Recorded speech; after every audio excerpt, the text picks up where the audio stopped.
Welcome back. This is your man Warrior, and we are going to be going over what it will take to get the new Jedi Training Rey. What characters, at what star level, what level of their abilities do you need to go to, who's the leader, what gear level, what mods, how to mod, and really how to shore up their deficiencies and enhance their strengths. So we're going to go right into it. We're going to talk about each of these individuals in a second, but the first thing you want to know is that when you mod, you want to mod to shore up any deficiencies a character has and to enhance a strength that they may have that you want to exploit. The other thing is that gear and mods are basically the same. They both create stats for your character. Gear is fixed and mods are modifiable. Why they call them mods, because you can modify your character. And so with that, keep that in mind. We're going to talk about kind of what levels and things like that you need to get to. The first is that Rey is going to unlock at 7 stars. You probably already knew that. So that means these 5 characters will need to be at 7 stars. Second, I would highly recommend you spend the credits to get them to level 85. And if you can't, at least get them to level 82 so you can put all of their abilities to level 7, which is the next thing. With their abilities, make sure you take their abilities at least to level 7. It is worth the investment in Mark III material, especially if you're going to struggle getting these characters geared up high enough. The abilities, people underestimate all the time, make a massive difference in whether the run through the event is going to be successful or not. So 7 star these characters, get them to level 85. Remember, if you can't get this the first time around, she'll be back in the next 4 to 6 months and you'll be able to attain her then. But for now, this is what you're going to be shooting for through this round. Abilities to level 7. And then, of course, the only leader in the bunch is Finn.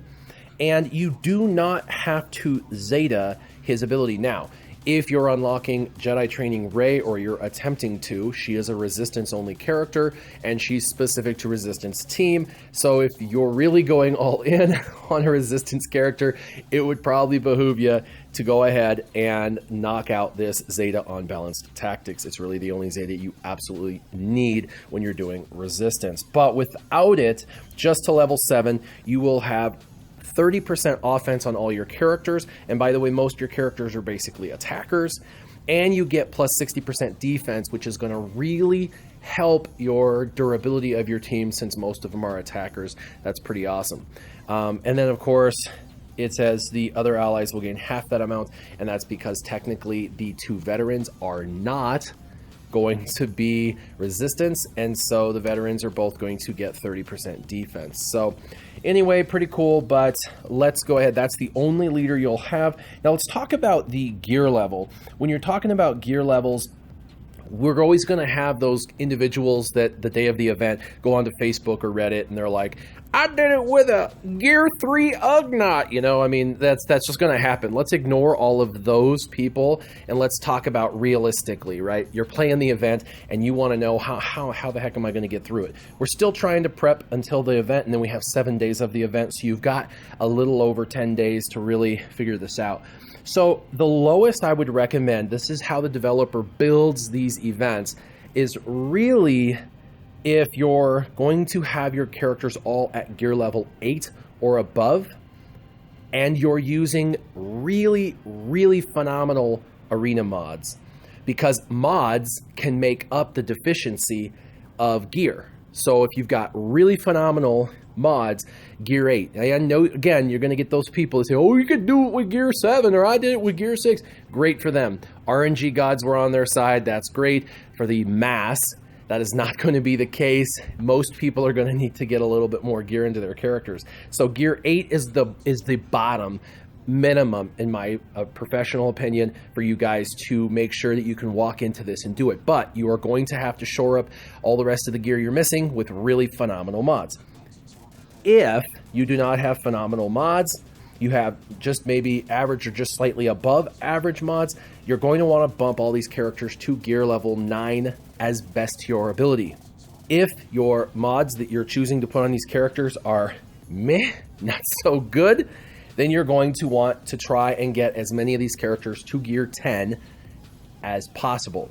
With meh mods and gear level 10, you're assuredly going to pass this with no problems. If you've got some pretty decent, maybe average or above average mods, you can get away with gear 9. And if you're going to use your arena mods, gear 8. All right, let's go ahead and go into how to mod these characters.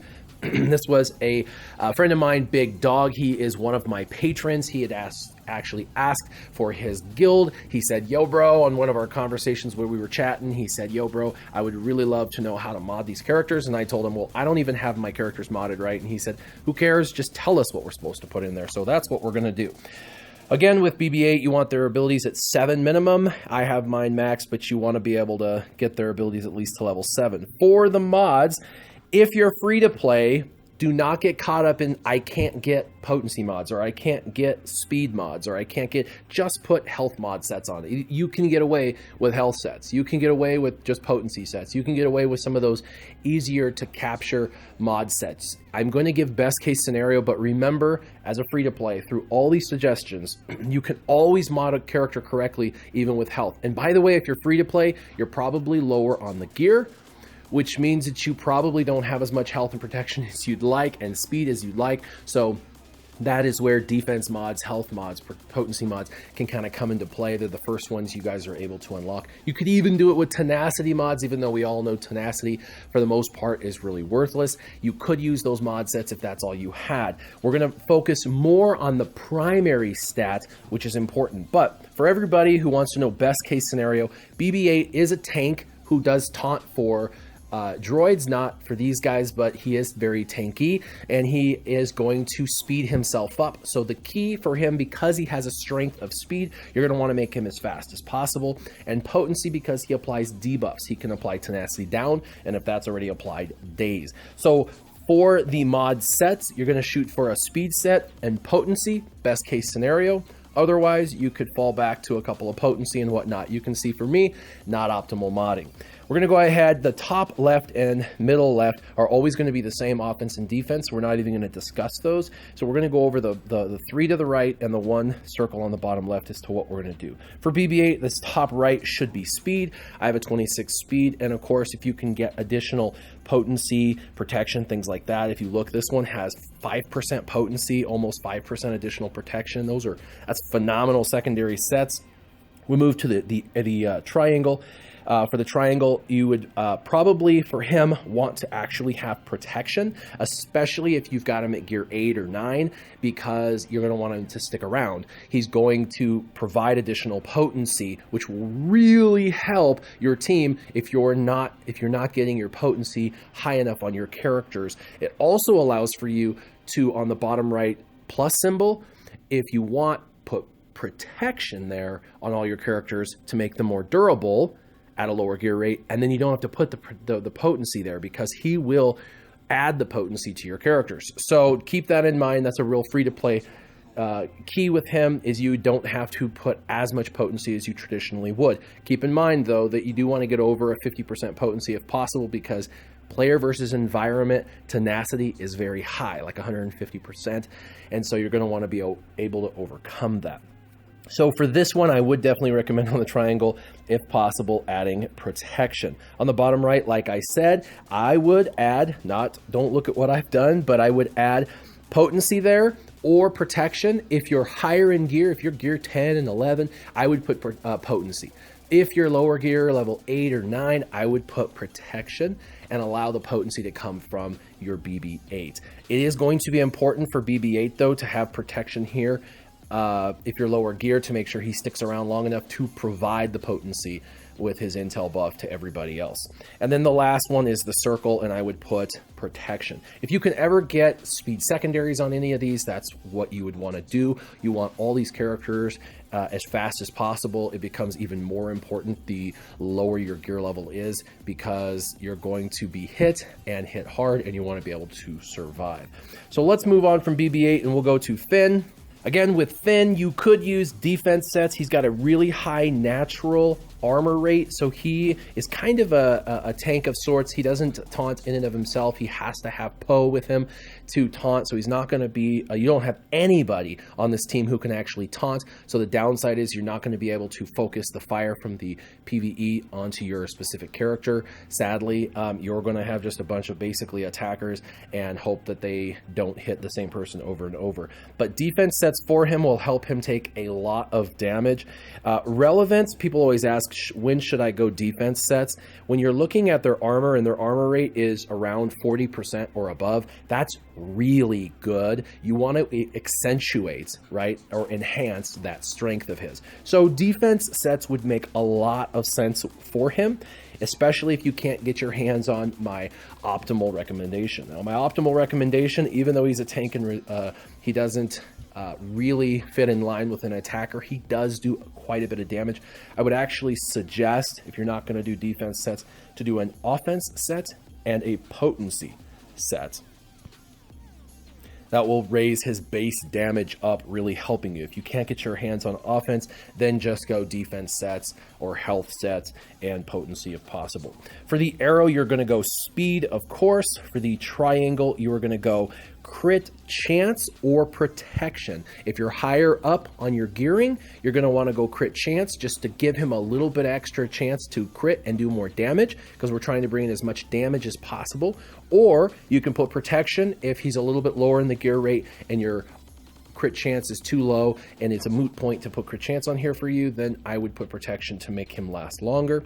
Of course, for this little plus down here, I would put potency on him just to ensure he can apply that stun that he can apply, as well as the expose. And then for the bottom left, I would do protection to make sure that he sticks around long enough. Ray, Scavenger Ray, is going to be your mass damage dealer, going to be applying the most amount of possible damage. I would do a crit chance set and a crit damage set with speed secondaries. Of course, the arrow is going to be speed. For the triangle, we're going to do crit damage. And for the plus, we are either going to do offense if you're higher in the gear level, or protection if you're lower in the gear level. Now, you know I'm gear 12 and I have protection in here, and that's just because these are the mods that I had. I know you guys probably think these are pretty awesome mods and they're decent, but for the level of gaming that I'm at, these mods are actually not as good as some of the other mods I have, so this is a lesser set in comparison to what I have on some other characters. Protection was what I had available. So with that said, you would probably want to put offense on this if you're higher up in your gearing, so she does more damage, and if not, you add protection, and the bottom left circle is going to be protection as well. For the veteran smugglers, they're going to basically be the same. As far as Chewie goes, he's going to apply daze and stun and speed down. He's got a bunch of things that he needs potency for to overcome the natural tenacity of the PvE events. And so with that said, you're going to want to apply lots of different things. You could do an offense set and a potency set. You could do some health sets with a potency set, a couple potency sets and a health set. You could even use defense sets, but best case scenario, you would do an offense set and a potency set. For the top right, you would want to use a speed arrow. I did not have a potency speed arrow, so I used offense on him because he has a naturally higher offense than Han Solo, the veteran smuggler Han Solo. So since I didn't have a speed arrow, I went ahead and went offense here, but I would highly recommend a speed arrow. As far as the triangle, I went ahead and applied critical chance to him because his critical chance was under 40%, and I wanted to get it to at least 40% to make sure that he did have a chance of critting from time to time. And then on the bottom right, I would highly recommend you add potency if you have it as a plus, or protection. Again, if you're lower in the totem pole with gearing, you're going to want to apply more protection to your characters to keep them around longer. If you are a little higher in the gearing, you can start to be more liberal with applying other benefits. I will tell you though, he does bring in the daze and the stun, so even if you're at a lower gear level, you probably should consider trying to get a potency cross on this guy. Also, the circle, you're going to want protection as your primary, not health the way I have it. I just have health because that was what was available to me through my mods. Just like the other veteran smuggler, this Han Solo is going to do a lot of debuffs. He has stun as well. He also brings in ability block and stagger. So they, between the two of them, bring in basically every good debuff in the game. Of course, with his mods, your health sets, you're going to want to be able to do potency if possible for the mod sets. And I would, again, since he's an attacker, do an offense set and a potency set as best case scenario. But if you can't do offense set and potency set, do health sets or defense sets, but preferably an offense set and potency set. For the arrow, you would have speed, just like I recommended for Chewie.